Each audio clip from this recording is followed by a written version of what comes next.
All right, now we're recording. All right, California heat illness. Regarding the requirement to provide employees working in conditions that exceed 80 degrees Fahrenheit with cool down rest periods in increments of at least 5 minutes, how frequently are employers required to provide such breaks? Who knows the answer to that? Every 2 hours? I believe it is as needed. What makes you Huh? think every two hours? I Because thought that's what it says for 90 degrees. 10 minutes every 2 hours. That's what I thought I read. That was for 90 degrees or hotter.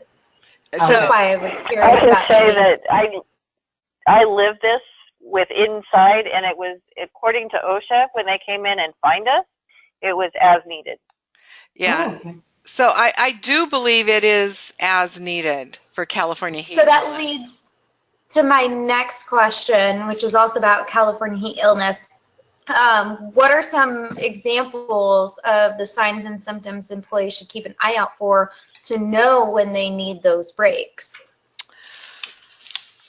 Well, you don't even want to let it get to the symptoms of Okay, but how would you be able to say as needed? That's kind of an ambiguous term. Well, it is somewhat ambiguous, but you need to so let's think of the areas that we're talking about. So let's talk about a line worker who's working outside. And they, by the way, we're somewhere around page 156 if you guys want to get over to that page. But so they're working outside, and the temperature, they're working in Newport Beach, and the temperature is 70, 73 degrees. They don't need to take a break. I mean, by law, you have to give them a break every 2 hours. Or, I'm sorry, you have to give them just regular breaks, not anything having to do with heat illness. Okay, so you have to give them a break every 3.5 hours. Am I saying that right? Or is it 2.5 hours? I don't. When's our regular break? So if you've been working, it's 2.5 hours. Okay. But it's 70 degrees outside and they're fine. But now they have to work in Hemet where it's 106. If they need to stop working at 20 minutes just because they want to, you can give them, they can take a break every 20 minutes and get a drink of water. Okay. Okay, so that's why the law is written ambiguous, because it takes into account a million different circumstances that could potentially happen for heat illness. Okay, so so it's up to the employee, it is what up you're to the, saying, yes, to determine when they need it. Okay, very good. Thank you. I And am. you've got to be careful because it's not just outside, it's inside too. So if you work at a warehouse, which is where we got our hands slapped, we had guys that were unloading trailers, and inside the trailer was hot. And that's where, we needed to give them access to water and breaks and fans and all these things. So it kind of mirrored the same rules for the outside heat as it does inside. Yeah. So if you look, it says for employees employed in agriculture, the following shall also apply. Employees shall receive 10-minute cool-down breaks every 2 hours, which may be provided concurrently with other rest break and meal breaks. If the workday extends beyond 8, then an additional preventative. So it's kind of weird that they have this thing specific to agriculture, where you find a lot of conflicts in California law. So you want to be very careful not to make assumptions that, it's hard and fast on these rules, especially when it comes to safety. You can never be wrong except when you're taking this exam. If you do the right thing by the employee. But there are some weird questions on the exam where if the question does come up for employees employed in agriculture, do you do a break every 2 hours? That's going to be the right answer. So try to keep that in mind. I don't recall anybody talking about this, But the actual true answer to that question is as necessary. And I was trying to find that. That's got to be in here somewhere. Jacqueline, I was thinking of the kitchen in a restaurant gets pretty warm. Yeah. So that might apply there also. I never really thought about it. Yep. Okay. Alrighty. I realized I didn't proofread this next question. I apologize. Essentially, my question is regarding the Wireless Telephone Automobile Safety Act. Are there any acts, or does this one extend to radio communication tools without being hands-free for drivers that you know of? The reason I ask is I used to work for a plumbing company where we would have to dispatch our plumbers and our technicians out to different houses in their next job site, and we would use cell phones, or they would use cell phones as radios to communicate with each other, and they'd frequently be driving while doing this. Yeah. And it was not hands-free. Yeah, Wireless Telephone Automobile Safety Act does apply to that. It applies to anything. Yeah. So employers at some point were supposed to put in like Bluetooth or, you know, those devices where they didn't have to hold them. They could just talk. Okay. So I wanted to go back and talk a little bit about the signs and symptoms, though, because you did ask that, and those are that's a very good question. Usually, and unfortunately, the first symptom that you're going to see of an employee suffering from heat illness is they're going to pass out. Oh. But generally, they should. I've had heat illness myself before, and what happened was I got really like I just like almost I couldn't think straight, and you know, and I think that was the first actual symptom that something was really wrong. And so you don't want to let it get to that point, because with most workers, especially you know, out in the field, it goes really quickly. It goes from you can't think straight to passing out, and then you have to call the paramedics. So. Okay. I was almost thinking lightheadedness, dizzy. Yes. Something along those lines. But it goes really fast. You'll be, you know, lightheaded, dizzy, out. Okay. Thank you You're for welcome. answering that. All right. Did somebody have a question? I thought I heard somebody in the background saying, I have a question. No? Okay. What are the fines associated with failing to provide a new employee with the workers' compensation pamphlet? Also, what is the penalty for an employer that pays an employee's medical bills directly? I believe that's called jail time. So if it's not as horrific as it all sounds, I think, yeah, you guys know I all taught over at Cal State Fullerton for 7 years. And I made some really close friendships with students that I'm still very close with. And one of my young friends opened up his own manufacturing company, and he's very successful at it. But he didn't buy any workers' comp insurance. He just paid for anybody who got hurt out of his own pocket. And guess what happens, of course? There's an employee who gets hurt and now wants to sue him for workers' compensation insurance, and he doesn't have any. So ultimately what ends up happening is he goes back. It ended up costing him about $100,000. He has to go back and insure all of his employees. So the fines and penalties are not the big thing that really got him, although there were significant fines and penalties. I believe over in our book, oh, you say page 171. Okay.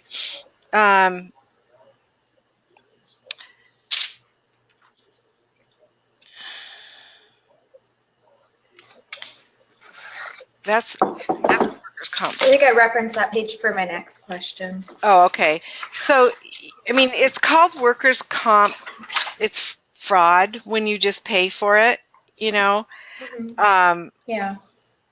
And there are, it says failing to have workers' compensation coverage is a criminal offense. That's why I said jail time.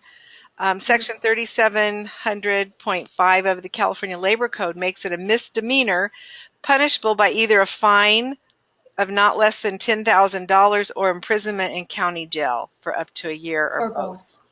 Okay. Additionally, the state issues penalties of up to $100,000 against illegally uninsured employers. So my little friend, he got that $10,000 fee. Plus, there's a whole bunch where it gets really expensive. There's a bunch of back pay stuff that you have to pay to bring it up. So, yeah, you don't want to do that. Got it. All right. And then I had one more question. Of course. Sorry, I think it was on there. Let me see if I can find it on my end. I'll have to go to.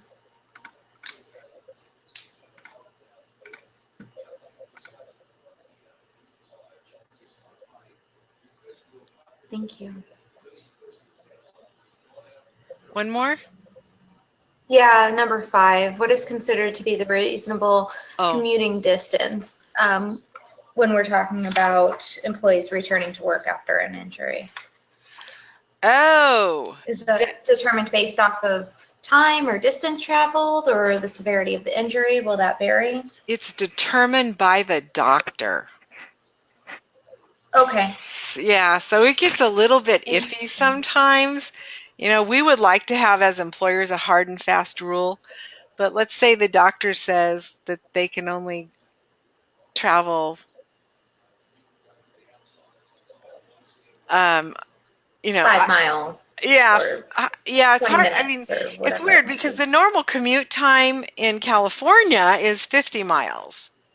And so, bye, Olivia. And so, you know, we would love to be able to have that be the same, but it's not.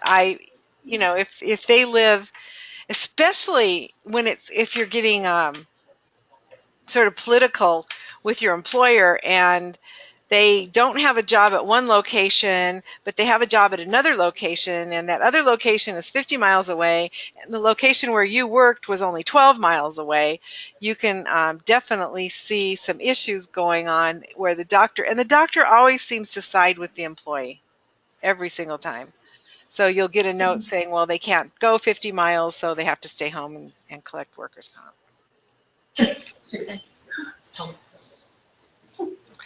Okay, let us get over here so I can show you guys this.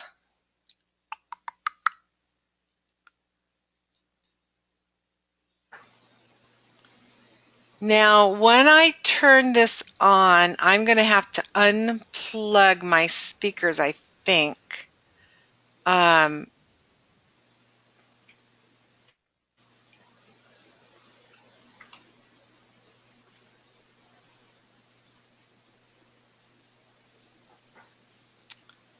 So that you guys can hear it.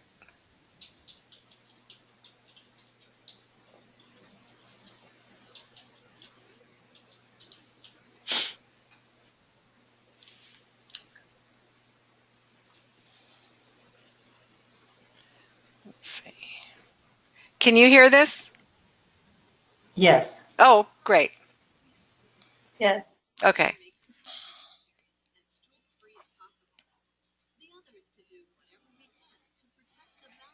Oh, actually,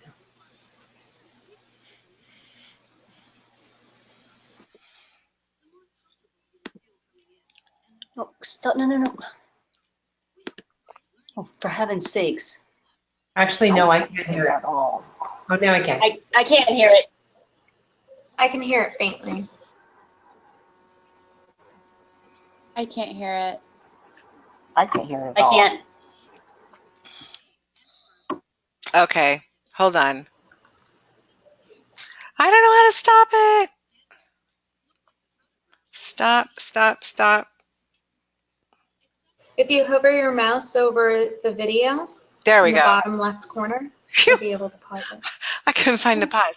So those of you who cannot hear it, I knew I needed to use my laptop today, and that's why, so you can hear this.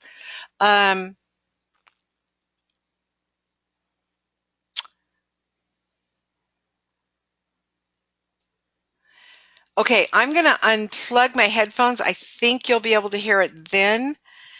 So type in the chat if you can hear it or not, and then I'll restart it if you can. Well, I don't really need to start it yet. Restart it from here, but let's try. Okay, so I'm going to unplug so I can't hear you.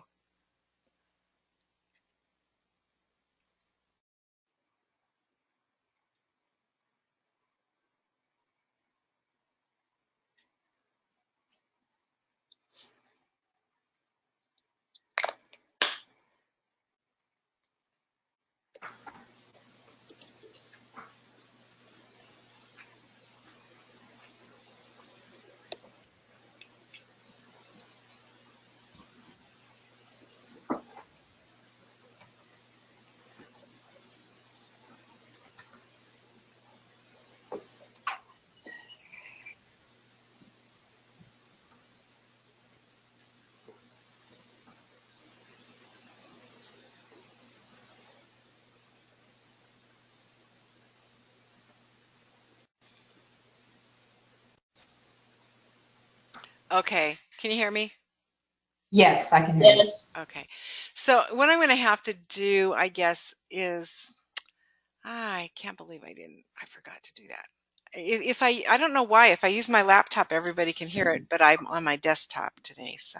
Jacqueline, I just listened to it on the on my own computer because it was Nice. on your list. Yeah. Oh, it is Yeah, there? same here. I did Yes, that. it is. Yeah, I did that earlier today. Oh, okay. Good. You definitely want to listen to this. So I know it's on your syllabus, but it's really important because it lets, if you walk into your testing center and they're going to take your purse away from you, you cannot have any, you can't write any notes, you can't take your phone, you can't take your calculator, everything's going to be put away. And you will go into like a little cubicle and you'll sit down at a computer and take your tests, and it will be multiple choice. So similar to, you know, what your practice exams are. But keep in mind that the questions are not going to be like what you see on your practice exams, because the questions that you have on your practice exams are designed to help you learn. The questions that you have on your actual test is designed to find out what your breadth of knowledge is. So there's two completely different things. Yeah. Now, if y'all want to see what an HRCI practice exam looks like, you can go on the HRCI website and you can pay $50 for an HRCI exam that has old test questions on it. So these test questions are no longer on the exam, but it gives you a good idea of what the actual test questions look like, so that you don't go in there thinking, wow, Jacqueline's questions weren't like that. My questions are not designed to find out what you know now. My questions are designed to help you learn what you don't know now, which is exactly, they're two different processes for test writing, for item writing. All right. Good. So let us go down here, and I just wanted to see, was there any updates?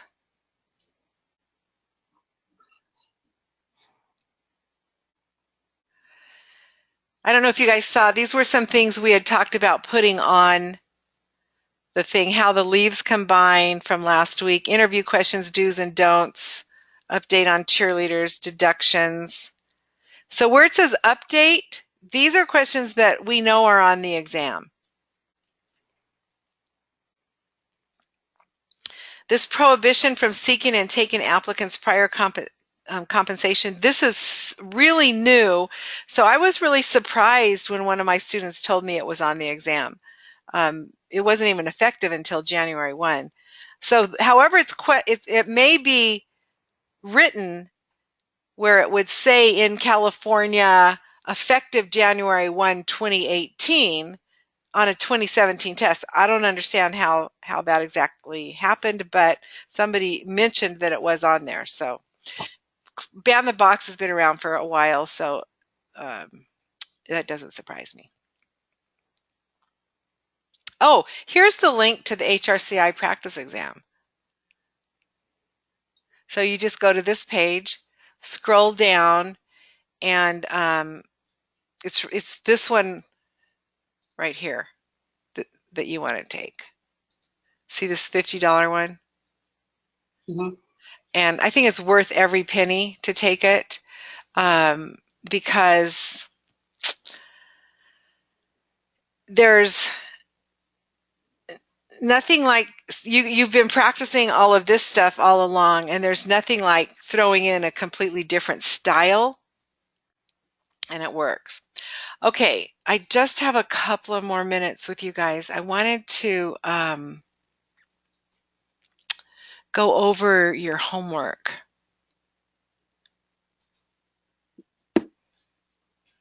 Jacqueline, while you're looking for that, can I ask you a quick question? Of I course. remember a couple sessions back, you had screenshots of some questions that were going to be on the test, and you said you were going to post them somewhere. And then throughout the weeks, you were saying you were going to post things. I don't know where you're posting these things. Okay.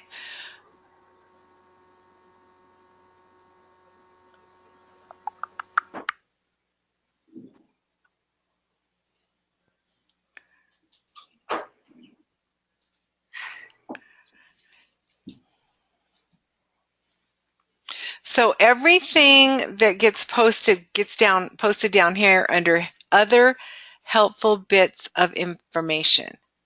So the most recent one, the screenshots I think you were talking about, were probably this leaves of absence.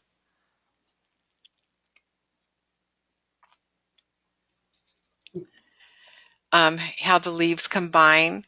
And then I know we had talked about posting interview questions, do's and don'ts. I don't know. I remember it was like I almost started writing it down, and then you said, "Don't worry, because we're gonna put it on there." I think it was our second session, and there were some questions that you were going over, and then you said these will be test questions, but that you would put them on the site so that we would have them for reference. Yes. So we did. Anywhere. It was like the orientation, and then the first one I think is when you said that. Yeah. So anywhere on here, that's what I'm talking about. So we know for a fact that there's a secret shopper question. So do you know what secret shoppers are? I mean, in a shopping environment, I kind of do. It's Yeah. like where people go and test like your customer service or. Yeah. And right? so it's illegal in California to use a secret shopper's information to fire an employee.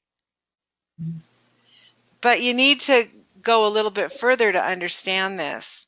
It falls under the Private Investigators Act, and this is what these are where I'm telling you these are the questions that I know for a fact are on the exam.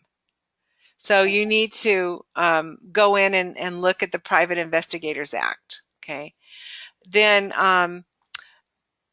a conversation about sick pay and paid time off. If you can read through this, it's got some really good information about Los Angeles in particular. And ironically, there's a question about Los Angeles paid time off on the exam. Oh, why do I keep popping out of it? Oh, I know, because I go out into a different. And then if you go to the next one down, there's a question about hiring inmates. And So a lot of these, so if you're reading through the book, you might go, oh yeah, she talks about the Private Investigators Act, but how does that apply to a secret shopper? So I put that down there for you. For the joint venture,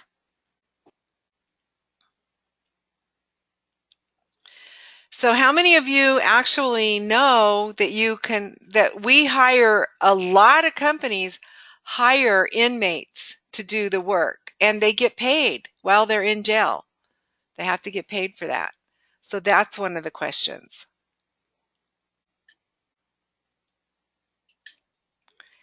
And then Family School Act. Oh, how much water should an employer provide? That's one of the questions. The Family School Act, that's one of the questions. And then these updates, these are the 4 things that are in the 2018 version, not the 2017 version.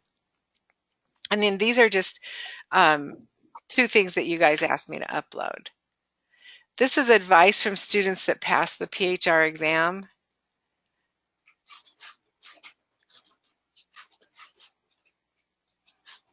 And it's just different little comments about people who passed and what they think that you should know before you walk into that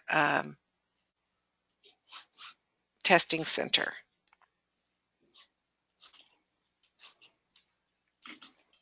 Okay.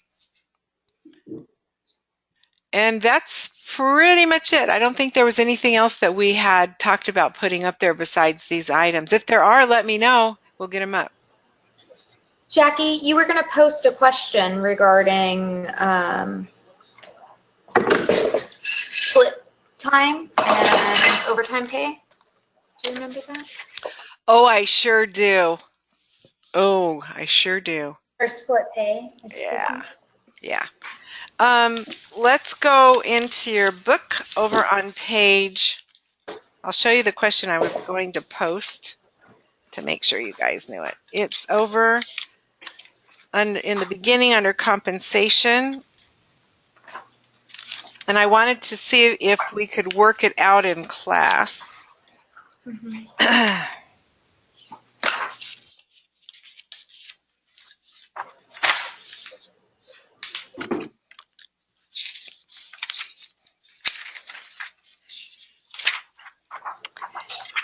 And the reason why I was going to post it is it's a little bit different in the 2017 book than it is in the 2018 book. All right. So over on page 24, we've got calculating piece rate, and then we have calculating split shifts, and then we have calculating overtime. Plus, I wanted to calculating overtime with multiple rates. Mm-hmm. Where the heck is that?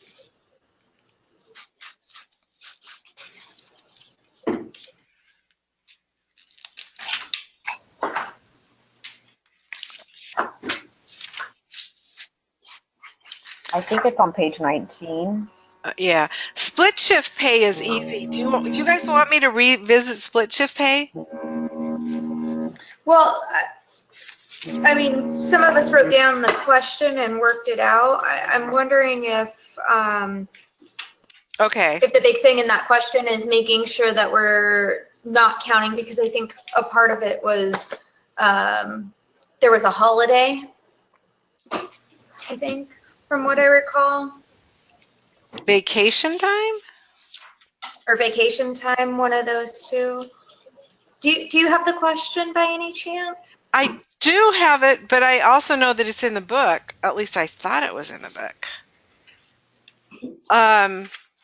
Okay. I guess my question is the big thing to calculate that properly going to be not to count vacation time as one of when calculating their daily rate or their hourly rate? Excuse me.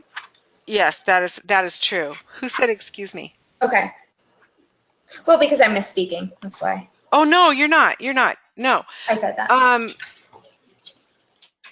So I think it was on page 19, overtime with 2 jobs. or rates of pay. And then it was travel time that you wanted to include in it. I don't see here anywhere where we talk about vacation pay, but you are absolutely correct. When vacation pay is not paid at overtime, because it's not counted as time worked.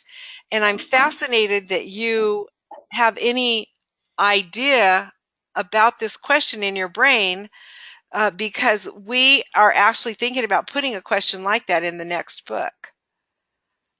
So that I'm trying to think of why have you come up with this? I must have told you about it, right? I think yeah, I'm pretty sure that's what was shared. I was working with, gosh, I'm blanking on her name. Samantha? No, she hosts your Monday night classes. I was working with Michelle. On this, and she and I were talking about it, and that was the big thing. She completely wrote down your question, and it's a bummer she's not here tonight. Otherwise, I know she would be able to read it back to us. And we had discussed it thoroughly, because you did mention vacation time in that, and that's what we kept talking about or discussing. Was it's really important to not include that when calculating their hourly. Yeah, I have somewhere on this page right here, I have the question. And I'm wondering if I showed it to you or what. I think you did, and then you said you were going to post it, but you never posted it. You know why I never posted it? Because we never got the answer. We've still not figured the answer out to it. Nobody's been able to figure the answer out. Even me. Who's we? My staff. Okay. My entire staff. Okay. We can't come to an agreement on the answer. So I think it would be really fun to give it to you guys. However, I think you have other things you need to focus on. So I'm thinking what I'm going to do is I'm going to finish up what I want to go over with you tonight, and then anybody who wants to stay, I'll try to find that question and give it to you, because it's not really necessary for you to know for the actual exam. The one in the book is necessary for you to know, where we calculate the overtime with 2 jobs, because that is actually in the book. But or on the exam. Well, it's on the exam. But one of my students did tell me that they threw in vacation. I'm going to, you know what, here's what I want to do. I want to work it out and get the answer before I just give it to you guys. But if you want to stay after, I would love to give it to you and have you play around with it, because out of the 4 of my trainers, we cannot come up with the same answer. So we've talked about sitting down and you know, and we've come really close. So it could simply be the calculators that we're using. So we need to put it into an Excel spreadsheet or something like that. All right. Ah, goodness, where was I? So let's talk about what your homework is this week. You have about 6 hours of homework for one assignment.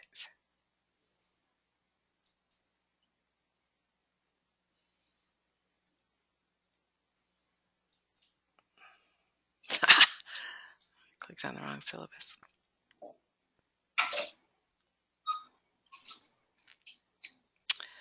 All right, so it says study and do the final TMT assignment at the Moodle School. It is open book.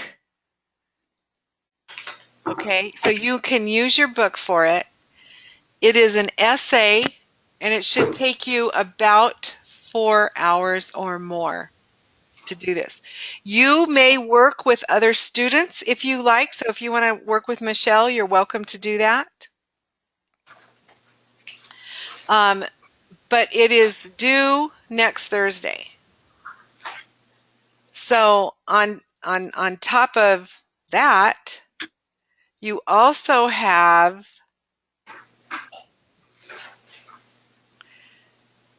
to take this final comprehensive true-false exam, and then you need to retake your original comprehensive exam, and then you need to do your final comprehensive assignment. Okay, so if you were not certain where this is, it's down here under final assignment, and all of this is due by next Thursday in order to get your certificate of completion. So you've got the true false. It's just the true false is not that difficult, not that time, it doesn't take that much time. It's just a different way of thinking of your questions so that it sort of stretches your brain. And then you have the retake of the original assessment. I think there's 50 questions, so it's comprehensive. It includes everything. Then you have your final assignment here. So if you have taken a look at this, it's pretty grueling. Now, you are supposed to upload it, and if you can figure how to do that, that's fine. Otherwise, you can just email it to me. Either way is fine. But you'll see here there are, I believe, 60 questions. This is not open book? Yes, it is. Oh, this one is. Okay. Yes, this is open book. Okay. And I mean, the very first one is list all of the specific wage orders by number. Oh, okay. With industries or occupations. Okay, so completely open book. Jackie, is this the one that you said should take about 4 hours, or is this Yes. in addition to the? Okay. Yeah, this is the one that should take about 4 hours. Because what you're going to be doing is a lot of research. So you'll be going through the book, finding and answering all of these questions and addressing each and every question. And there's 60 questions. I'm sorry, do we email the results to you or just keep them for our own? Oh, no, you have to email them to me. Okay. And then I go through them, and as long as you have about, I think it's 40 out of 60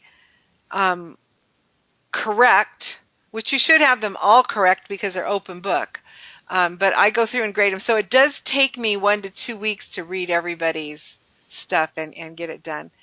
Although a lot of people, they don't care because they passed the PHRCA already. So how many of you are signed up to actually take the exam at this point? Anybody? No. No. Wow. Jackie, I was going to ask you, reading about it kind of freaked me out, maybe like everybody else, when it talked about the success rate of first-time test takers. Do you recommend, I guess it just depends on how much someone knows, but is there like a time that you would say, wait another couple months and read, or, do you have any advice on that? Stephanie, I'm really glad you asked this question. I think you guys, if you want to take this exam, you should sign up and take it now after you finish the class. My students have a 95% pass rate. The rest of the world has a 50% pass rate. But my students are passing it's amazing how many of the students are passing. So, and I believe it's this homework assignment. Yeah. That and another does the trick. question, if it's not a dumb question, if you don't pass, not that none of us aren't going to pass on the first time, is it like the test we've taken, will you know what you didn't score well on, or will you it'll just say you pass? Yeah, so instantly it'll tell you that you pass or you didn't pass.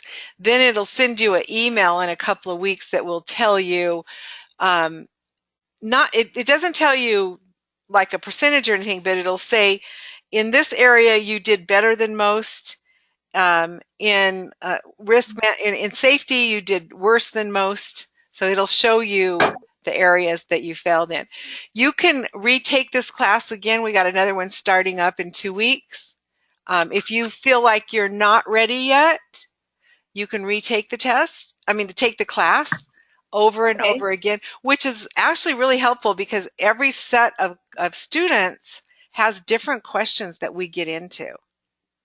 So you can continuously take this class until you feel like you got it and you're ready.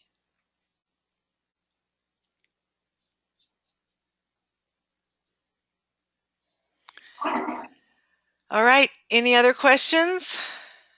I know we have the questions on the final assignment, and then the other says an essay. So 4 hour, I'm just a little confused. This takes 4 hours on the final assignment, and then the other on the essay? Those are two separate things, correct? The essay is at least 4 hours. It could take you 8 hours. They're completely separate from the other tests. You have a lot of work this week, in other words. Okay. Okay, thank you. You're welcome. And everything's due by next Thursday. Yep. And the only reason why it's due next Thursday is for your certificate of completion. If for some reason you cannot finish it this week, you will not get a certificate of completion until you do complete it. Okay. But some of my students, they need that certificate of completion to get their education assistance or something like that.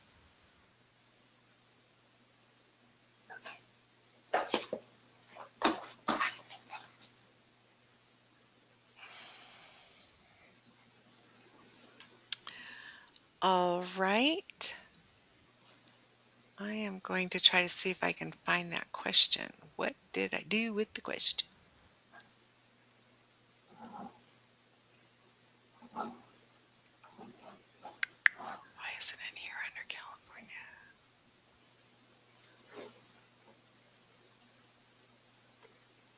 So Jackie, we will meet you here again next week, correct? No, you will not. You will never talk to me again. Oh, okay. Well, that's good to know. I didn't know. I'd be sitting waiting. Well, you can. So here's the thing. So next week, no. The following week, I'll be in this exact same classroom. Nothing changes, and you are welcome to come in and join us for orientation. Or if you don't want to join us for orientation and come back in on Unit 1 or Functional Area Number 1, you can do that. But it's always the same link at 6 o'clock to 7:30. Nothing changes. So you're always welcome to join in. Okay, sure. Okay. All right. Thank you. And if you want to get the reminders like you're supposed to get, you can actually let me know, I want to take your next class. Shoot me an email and I'll sign you up in that class. All right. Thank you, Jackie. You're welcome. So there's no class next Tuesday. There is no class. You have a final exam that you're supposed to be doing from 6 to 7:30 next Tuesday. Okay. Which is online, yeah. Okay. Oh, I found the question. And I know everybody keeps asking, it sounds like everybody keeps asking the same question, but on the syllabus it says the TMT assignment. That is the same thing as the 60 question Yes. paper. So it's the 4 hours and the 6 hours are the same thing that you're talking about. Yeah, so you have two tests that you have to take, a true and false test and a comprehensive test. And then you want to retake the first test that you took to see if you do better. So that's actually 3 tests. And you have a 60 question homework assignment. Okay. And that one, it has to be an essay form, or can we just literally just answer the question? Yeah. I know it said essay, but. Yeah, it's literally just answering the question. Okay. Perfect. Thank you. You're welcome. Hey Jackie, thanks so much for finding the question. I've taken a photo of it, so I'll work on it and I'll let you know what I come up with. Do you have any tips before I get started? Not really. It's just this, there's some assumptions that you have to make, where my staff is very detailed. I don't know if you've met my staff or not, but you've seen them. You've seen them on video, right? I'll take your word for it, though. Yes, So, I've heard their voices on video. Yeah, so you know, we have to assume that they took 8 hours on Tuesday. Mm-hmm. So there's an assumption, and 8 hours of vacation, which is non-work time. Yes. And then there was another assumption we had to make. Oh, that their work week is Monday through Sunday, not Okay. Sunday through Saturday. Mm-hmm. As in California, the Labor Department recognizes work weeks as Sunday through Saturday, unless your Unless policy, yeah, states otherwise. so those are your, so we're assuming the work week is Monday through Sunday, and there's 8 hours of vacation. Okay. And we should be able to calculate it based on that. Okay, cool. All I'll right. let you know. Shall I email you? Would that be best? Yes, that would be so cool, because I think my answer's right. I'm sure you all do. No, I'm kidding. We do. We all think our answers are right. And so if we could get one more person to just, you know, give us an answer Like that I said, matches mine. Yeah, just to prove them all wrong.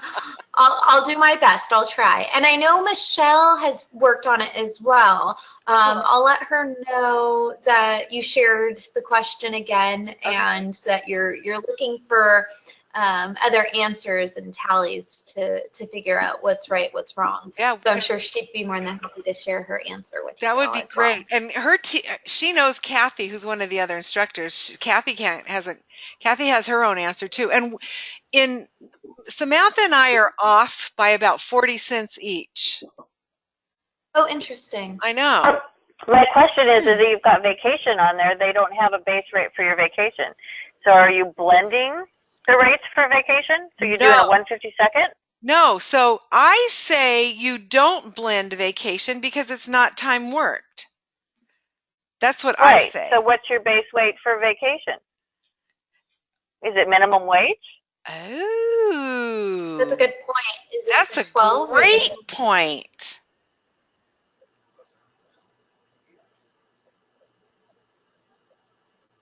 It should be $12 per hour. Because you would either go to a 152nd with a 90-day look back, or you would do minimum wage.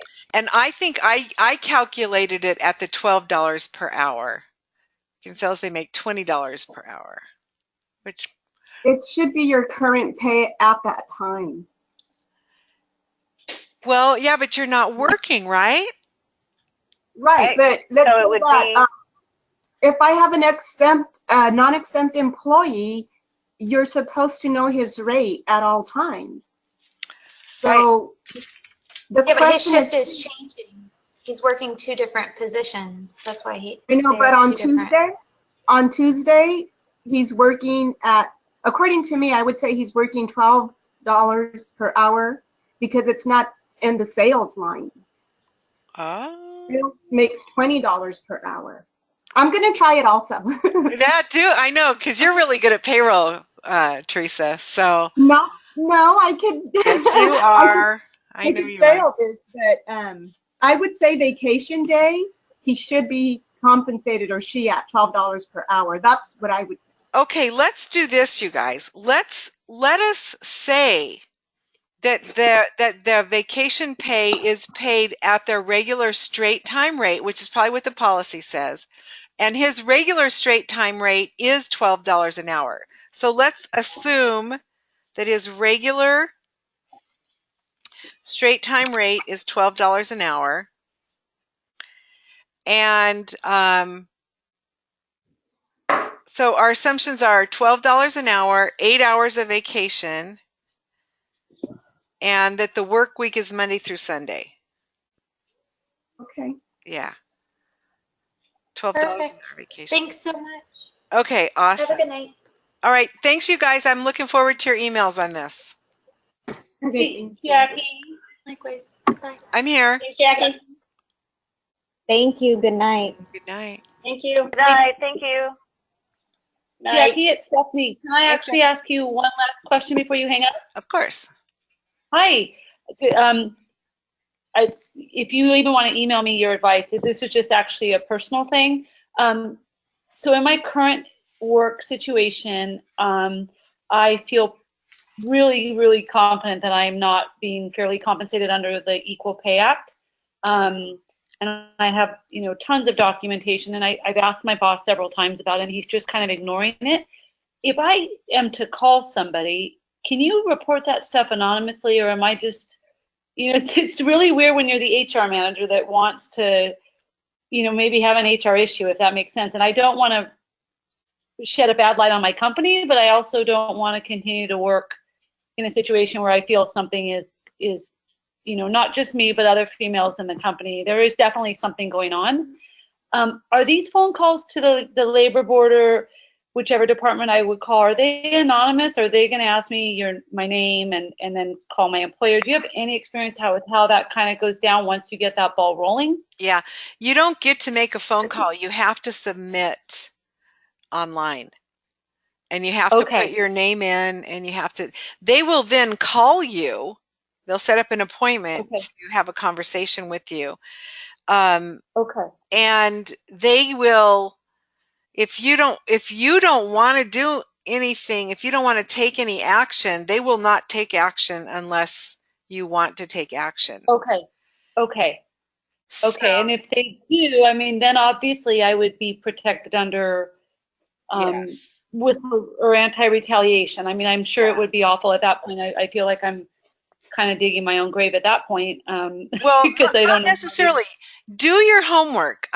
Get the job description down. Mm-hmm. Get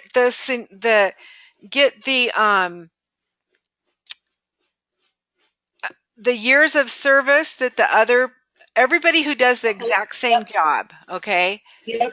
And so match it down by years of service, levels of education, whatever performance benchmarks there are, and set that all forward, and then it's like a grid, and you can literally do it in a Excel spreadsheet, like an Excel type. Yeah. Okay. Yeah, and then just get good information. Okay. Yeah. It'll do your own heart good, because you'll either know you're right, or you'll realize that you might be overreacting. There might be something to it. Okay, great. Yeah, and what I've been doing since I brought it to their attention, it's been 6 or 7 weeks. There's car allowances that are paid significantly more to the men than the women. Mm-hmm. So when I do payroll, I just keep reminding them every payroll. The owner likes to know the payroll total, so I just send them a very professional email. Here's our payroll totals, payroll process, and any issues. And then I put, just following up. It's now been 4 payrolls since I've asked that my car allowance be, be made more consistent with my male, and I'm actually kind of using that kind of verbiage, but he's just kind of, and I looked in the manual, and I actually called a HR lawyer friend of mine, and he goes, it's a little bit black and white, but a car allowance should kind of make sense unless somebody's coming from a lot further. There's not a big justification to pay somebody $700 and somebody else $100. It should just kind of be, fair to avoid these types of things. So, so that helps. So I think that's a good thing. I'm going to just kick up a little spreadsheet and just put in all of the managers and just kind of go through and then another question, do you have 100 employees? Nope, we do not. We have 46 or 47. Okay. I was just going to say, because you have to do once you have 100 employees, you have to do an EEO-1C report, and it would glare out if there was any real discrimination. So it would be glaring. Yeah, I mean, the snapshot that I see since I've been there is I've seen 1 female get 1 raise in 3 years, and I've seen 90% of the males get 4 to 5. I mean, it's glaring from what I look at, but like you said, I think making a spreadsheet will, I can factor in, length of service and, educational backgrounds, et cetera, and see where we're at. Okay, thank you, Jackie. I don't want to keep you